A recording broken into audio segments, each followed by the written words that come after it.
Sports on TV എന്ന ഞങ്ങളുടെ channel subscribe ചെയ്യുക. നമസ്കാരം, ഏവർക്കും ജ്യോതിശാലയം എന്ന പ്രോഗ്രാമിലേക്ക് സ്വാഗതം. ഇന്ന് നമ്മൾ വിചിന്തനം ചെയ്യുന്നത് ജൂൺ മാസത്തിലെ വ്യാഴമാറ്റത്തെ കുറിച്ചാണ്. നമ്മളോട് സംസാരിക്കാൻ ഇവിടെ എത്തിയിരിക്കുന്നത് ലോകപ്രശസ്ത ജ്യോതിഷ പണ്ഡിതനായ ഡോക്ടർ കുടമാളൂർ ശർമാജിയാണ്. ശർമാജിയോട് നമ്മുടെ സംശയങ്ങൾ ചോദിച്ചറിയാം. നമസ്തേ. എല്ലാ മാന്യപ്രേക്ഷകർക്കും, പ്രത്യേകിച്ച് മിഥുനൻ രാശി, മകയിരം ഒടുവിൽ 30 നാഴിക, തിരുവാതിര പുണർതം ആദ്യത്തെ 45 നാഴിക. ഇതിനെ മിഥുനക്കുവ അല്ലെ മിഥുന രാശി എന്ന് പറയും. ഈ രാശിക്കാർക്ക് പൊതുവെ ധനസ്ഥാനത്ത്, ധന വാക്ക് പ്രവൃത്തി സ്ഥാനത്തേക്ക് വ്യാഴഗ്രഹം ജൂൺ 2-ാം തീയതി സംക്രമിക്കുകയാണ്, പ്രവേശിക്കുകയാണ്. ഒരു കലക്ടർ ഒരു നഗരത്തിൽ അല്ലെ പെട്ടെന്ന് ചാർജ് എടുത്തു, ആ എടുത്ത ദിവസം തന്നെ ഭരണ പരിഷ്കാരം നടത്തണമെന്നില്ല.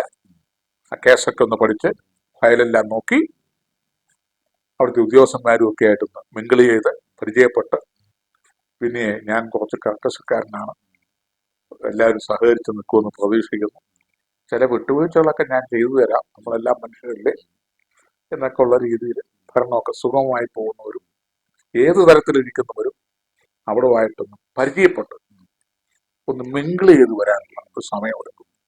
ശരിയല്ലേ എന്ന് പറയുന്ന പോലെ വ്യാഴഗ്രഹവും ഒന്ന് മിങ്കിൾ ചെയ്ത് വരാനായിട്ട് 1 മാസം എടുക്കും. ധനസ്ഥാനത്തേക്കും അതുപോലെ തന്നെ മധുരമേറിയ സംഭാഷണത്തിലേക്കും പ്രവർത്തനത്തിലേക്കും തൊഴിൽ മേഖലയിലേക്കും വാക്ക്, ധനം, പ്രവൃത്തി, സാമ്പത്തിക ലബ്ധിയിലേക്ക് വ്യാഴം പ്രവേശിക്കുക. ഒരു പൊതുവേ ബാധ്യതകളും അതുപോലെ തന്നെ പണം തികയാതെ ബുദ്ധിമുട്ടുകളും കടബാധ്യതകളും നിൽക്കുന്ന ഒരു രാശിയാണ്. വലിയ ധനാഢ്യന്മാരൊഴികെ ഇടത്തട്ടുകാരും അവർക്ക് താഴോട്ടുള്ളവർ.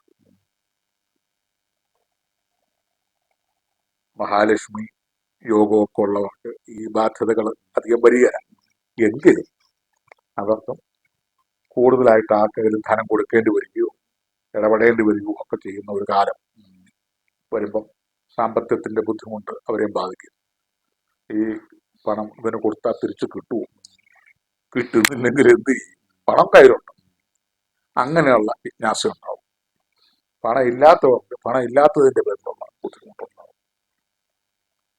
പ്രവൃത്തി കർമ്മരംഗങ്ങൾ, അതായത് കുടുംബം, തൊഴിൽ ബിസിനസ് ആവാം, കൃഷിയാവാം, വിദേശമാവാം, ഗവൺമെന്റ് ജോലിയാവാം, കേന്ദ്ര ഗവൺമെന്റ് ജോലിയാവാം, പ്രൈവറ്റ് ആവാം, നിർമ്മാണത്തിലാവാം, തൊഴിൽ മേഖല, കുടുംബ മേഖല, ദാമ്പത്യ മേഖല, സാമ്പത്തിക മേഖല, അതുപോലെ തന്നെ സന്താനങ്ങളെ സംബന്ധിച്ചുള്ളത്, വിദ്യാർത്ഥികൾക്കാണ് അവരുടെ പഠിത്തം, ഉപരിപഠനം, ഉദ്യോഗാർത്ഥികൾക്ക് ജോലിക്കുള്ള പ്രയത്നം, സർവീസിൽ ഇരിക്കുന്നവർക്ക് അതിൻ്റെതായ മുന്നോട്ടുള്ള പ്രയാണം, കല, രാഷ്ട്രീയം, സാമുദായികം, ട്രേഡ് യൂണിയൻ, സാമൂഹ്യം ആയിട്ട് ബന്ധപ്പെട്ടിരിക്കുന്നവർക്കും ബിസിനസ് രംഗത്ത് നിൽക്കുന്നവർക്കും ഇതര മേഖലകളിൽ ഒക്കെ വ്യാപരിക്കുന്നവർക്കും, അതുപോലെ തന്നെ പൊതുവെ ഒരു പ്രസ്ഥാനത്തിൻ്റെയോ ഒരു സ്ഥാപനത്തിൻ്റെയോ ഒരു ഫോർമുലയുടെയോ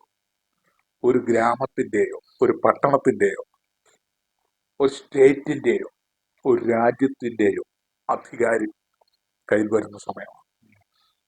എന്തൊക്കെയാണ്?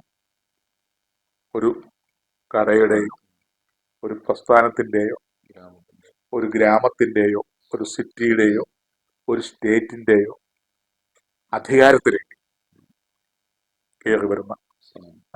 കയറിയിരിക്കേണ്ട ദേശ ഗ്രാമ അധികാരം, ഗ്രാമാധികാരം, ദേശാധികാരം, അതുപോലെ തന്നെ അവനവൻ ഭരിക്കുന്ന സ്റ്റേറ്റിന്റെ അധികാരം, രാജ്യത്തിന്റെ അധികാരം, ഒരു കോർപ്പറേഷന്റെ അല്ലെങ്കിൽ ഒരു പ്രസ്ഥാനത്തിന്റെ, ഒരു വാഹനത്തിന്റെ, ഒരു യൂണിയന്റെ, ഒരു സമരമുറയുടെ അല്ലെങ്കിൽ ഒരു ഫോർമുലയുടെ ഒരു നേതൃത്വത്തിന്റെ അധികാരിയായിട്ട് നമുക്ക് കിട്ടുമെന്നാണ് ഈ രാശിക്കാർക്ക്. അത് സ്ത്രീ ആയാലും പുരുഷനായാലും. ജാതി മതവർഗ വർണ്ണ സ്ത്രീ പുരുഷ ഭേദമന്യേ, രാജ്യാന്തര ഭേദമന്യേ ഈ രാശി ജനിച്ചവർക്ക്.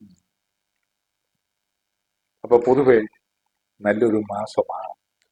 എന്നാൽ പ്രതിസന്ധിയും പ്രയാസവും ഒക്കെ അടുത്ത 1-2 കൊല്ലം കൂടെ സാമ്പത്തിക ഞെരുക്കം, അനാരോഗ്യം, പ്രത്യേകിച്ച് വയറ്റിന് അസുഖം, അബ്ഡോമിനൽ, മറ്റേതെങ്കിലും തരത്തിലുള്ള ത്വക്ക് രോഗങ്ങൾ, ഇങ്ങനെയുള്ളത് വിഷമിപ്പിക്കുന്നു. കാര്യം വ്യാഴഗ്രഹം അനുകൂലമാണ് എങ്കിലും ബാക്കി ഗ്രഹങ്ങൾ ചില അസ്വാസ്ഥ്യം ഉണ്ടാക്കുന്ന ഗ്രഹങ്ങൾ അവിടെ നിൽപ്പുണ്ട്. അതുകൊണ്ട് നമുക്ക് കിട്ടിയ ഈ അധികാരം, അല്ലെങ്കിൽ ഈ കിട്ടുന്ന ഈ അധികാരം, അല്ലെങ്കിൽ ഈ നന്മകൾ, അല്ലെ ആ സാമ്പത്തിക ലബ്ധി, കുടുംബ പുരോഗതി, സാമ്പത്തിക പുരോഗതി, എന്ത് പുരോഗതിയാണെങ്കിലും അത് വരും. അത് വരുന്നത് പരിപൂർണമല്ല. അതങ്ങോട്ട് നമുക്ക് ആത്മാർത്ഥമായിട്ട് നമുക്ക് വിശ്വസിച്ച കസേരയിൽ, അല്ലെങ്കിൽ ആ സ്വപ്നത്തിൽ, അല്ലെങ്കിൽ ആ ചിന്താഗതിയിൽ ഇരിക്കാൻ പറ്റില്ല. അതിന് ഇടയ്ക്കിടയ്ക്ക് മൂട്ട കളിക്കുന്ന പ്രശ്നങ്ങളുമായി ചാടിക്കും. അതിൽ പ്രത്യേകിച്ച് ഈ ജൂൺ മാസം 2-ാം തീയതി, 3-ാം തീയതി, 4-ാം തീയതി ശത്രുക്കൾ കെണി വെക്കും. അസൂയാലുക്കൾ വല വീശും. എതിരാളികൾ ടോക്കുട വെക്കും. കുലദ്രോഹികൾ, വംശദ്രോഹികൾ പാര വെക്കും. അതെല്ലാം ഡേറ്റിലാണ്. 2, 3, 4 തീയതികൾ കൂടെ നിന്നും കൊണ്ട് കുതികാല് കൊല്ലും. എത്രയെല്ലാം ബുദ്ധിയും യുക്തിയും തന്ത്രവും സാമർഥ്യവും ഉള്ളവർക്ക് പോലും അവരെക്കാൾ വലിയ ബുദ്ധിയും യുക്തിയും തന്ത്രവും മെനയാൻ പ്രാപ്തിയുള്ളവർ ഇവരെ കാലുവാൻ ആത്മാർത്ഥത കാണിക്കത്തക്ക രീതിയിൽ ഭാഷ പഴയ പക്ഷെ ധൃതരാഷ്ട്രാലിംഗനം എന്ന് പറയും. ധൃതരാഷ്ട്ര ഭീമനാണെന്ന് സങ്കല്പിച്ച് ഇരുമ്പ് പ്രതിമ കെട്ടിപ്പിടിച്ച് ഉടച്ചിട്ട് എന്ന് പറയുന്നത് നിന്നെ ഞാൻ വകവെക്കൂടാ എന്നുള്ള രീതിയിൽ ഒരു കെട്ടിപ്പിടുത്തം. പക്ഷെ ഭീമന്റെ ഇരുമ്പ് പ്രതിമയായതുകൊണ്ട് ഭീമൻ മരിച്ചില്ല. അത് ശ്രീകൃഷ്ണൻ വെച്ചു കൊടുത്തൊരു പാരയാണ്. മന്നവാ നീ അത് ചെയ്യുമെന്നുള്ളത് മുന്നവേരുള്ളിൽ ഞാൻ അറിഞ്ഞിടും. പ്രയാസപ്പെടണ്ട, ഭീമനല്ല മരിച്ചത്, ഭീമനെ പോലൊരു ഇരുമ്പ് പ്രതിമയാണ്, ഞാനാണ് അതിന്റെ പിന്നിൽ ബുദ്ധി ഉപയോഗിച്ചത്. എടാ ദുഷ്ട, നീ ഇത് ചെയ്യുമെന്നുള്ളത് എനിക്ക് നേരത്തെ അറിയാം എന്ന് പറഞ്ഞ മാതിരി ധൃതരാഷ്ട്രാലിംഗനം അങ്ങനെ ഒരു പേരുണ്ട്. ഉള്ളിൽ പക വെച്ചോണ്ട് ഷെയ്ക്കാൻ്റെ സന്തോഷം അറിഞ്ഞു അതിന് തന്നെ വരട്ടെ, നന്മകൾ ഉണ്ടാവട്ടെ എന്നുള്ള രീതിയിൽ കല്യാണത്തിനായാലും ജോലിയിലായിരുന്നാലും അധികാരത്തിലായിരുന്നാലും ലോട്ടറി അടിച്ചവരെയാണെങ്കിലും ചെന്ന് ആശ്ലേഷിക്കുക.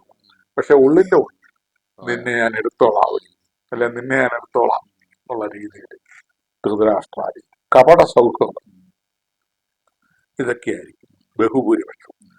അല്ലാതെ യാഥാർത്ഥ്യമായിട്ട് വരുന്നവരും ഉണ്ട്. പക്ഷെ അത് അങ്കുലീ പരിമിതം, വെള്ളേരെണ്ണാവുന്നവർ മാത്രം. ബാക്കിയുള്ള ഇതൊക്കെ കപടത തന്നെയായിരിക്കും. പ്രത്യേകിച്ച് 2, 3, 4 തീയതികൾ അവിടെ ധനനഷ്ടം, മാനഹാനി, ചതി, കെണി, അതുപോലെ തന്നെ ചില പാകപ്പഴകൾ ഈ രാശിപ്പെട്ടവർ അവരവർക്ക് തന്നെ ബുദ്ധിമോശങ്ങളും ചില അബദ്ധങ്ങളും കയ്യബദ്ധങ്ങളും ചില അരുതായ്മകളും അവിവേകങ്ങളും അനുസരണക്കേടുകളും ഒക്കെ ഉണ്ടാവും. കാരണം സമയക്കുറവ് കൊണ്ടോ അല്ലെങ്കിൽ കൂടുതൽ ആലോചിക്കാൻ പറ്റാതെ വരുന്നതുകൊണ്ടോ ആകാം. നിലത്ത് നിർത്തിയിട്ട് വേണ്ടേ അഭ്യാസം.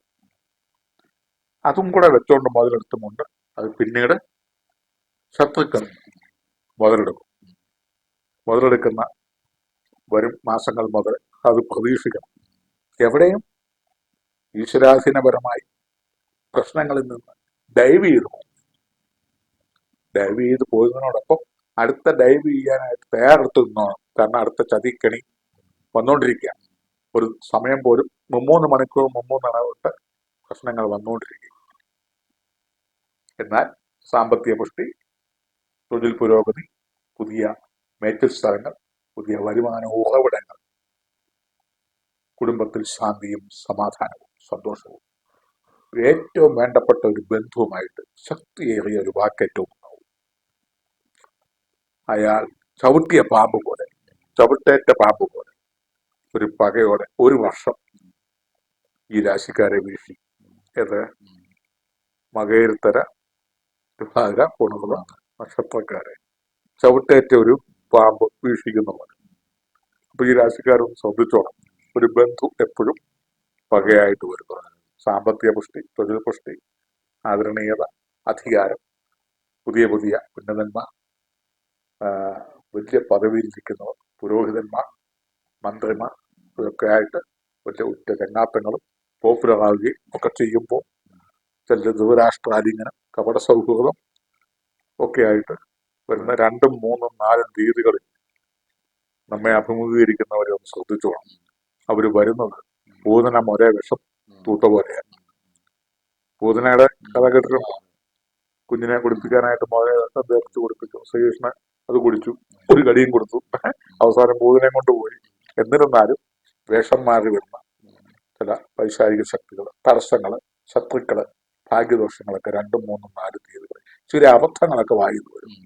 ചില കയ്യബദ്ധങ്ങൾ നമുക്ക് പറ്റും. ഒക്കെ ആണെങ്കിലും ശരിയായിട്ട് ശനിപ്രീതി വരുത്തുക.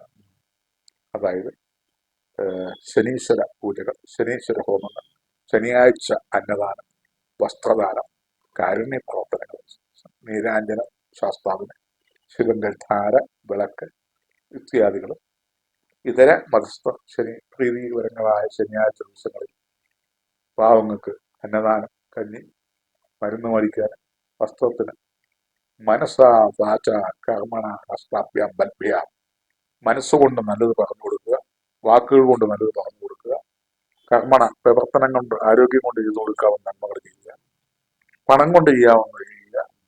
ഇതൊക്കെയാണ് നമുക്ക് ചെയ്തു കൊടുക്കാവുന്ന നന്മകൾ. ഇതൊക്കെ ചെയ്ത് മുന്നോട്ട് പോവുക. 2, 3, 4 ശ്രദ്ധിക്കണം. പലതരത്തിലുള്ള അപകടങ്ങൾ, രാഹിതങ്ങൾ, കെണികൾ, ചതികൾ ഒക്കെ വരാനുള്ള സാധ്യത പൊതുവെ ഈ മാസം നല്ലതാണ്. ദേശാധികാരം, ഗ്രാമാധികാരം, ഒരു പുതിയ പ്രസ്ഥാനത്തിന്റെയോ അല്ലെങ്കിൽ ഒരു പദവിയോ അല്ലെങ്കിൽ ഒരു അധികാരത്തിലേക്കോ ഒരു ചുമതലയോ ഒരു പുതിയ കടയോ ഒരു പുതിയ വണ്ടിയോ അല്ല അതിലേക്കൊക്കെ കയറിയിരിക്കുക. പുതിയ ലോൺ കിട്ടി അതൊക്കെ പാസ്സാവും. എങ്കിലും മുഴുവൻ ബാധ്യതയും മുഴുവൻ നമുക്ക് പ്രതീക്ഷിച്ചത്ര ബാധ്യതകളൊന്നുമില്ല. കുറേയധികം പ്രശ്നങ്ങളെ തരണം ചെയ്യാൻ സാധിക്കും. കുറേയധികം വലിയ ശത്രുക്കൾ, നമ്മേക്കാൾ ബുദ്ധിയും യുക്തിയും ആരോഗ്യവും പണവും ഒക്കെ ഉള്ള ഒരു കപടവൃത്തം വലയം ഇതോടൊപ്പം വീശുന്നുണ്ട്. 2-ാം തീയതി, 3-ാം തീയതി, 4-ാം തീയതി മുതൽ നമുക്ക് നേരിട്ട് ചിലപ്പം അറിയാൻ പറ്റിയെന്ന് വരികയില്ല. ചിലപ്പം ചിലതൊക്കെ ഊഹാപോഹം കൊണ്ടറിയാം, ചിലതൊക്കെ നമ്മൾ നിന്ന് കൊടുത്തേ പറ്റുള്ളൂ. ഇതൊക്കെ സ്വാഭാവികമാണ്, വന്നേ പറ്റൂ എന്നുള്ള രീതിയിൽ കാറ്റത്ത് മരങ്ങൾ ചാഞ്ഞു നിൽക്കുന്ന പോലെ അനുസരിച്ചില്ലെങ്കിൽ ഒഴിഞ്ഞു പോകും. അനുസരിച്ചങ്ങ് പോയേക്കുകയാണ് നല്ലത്.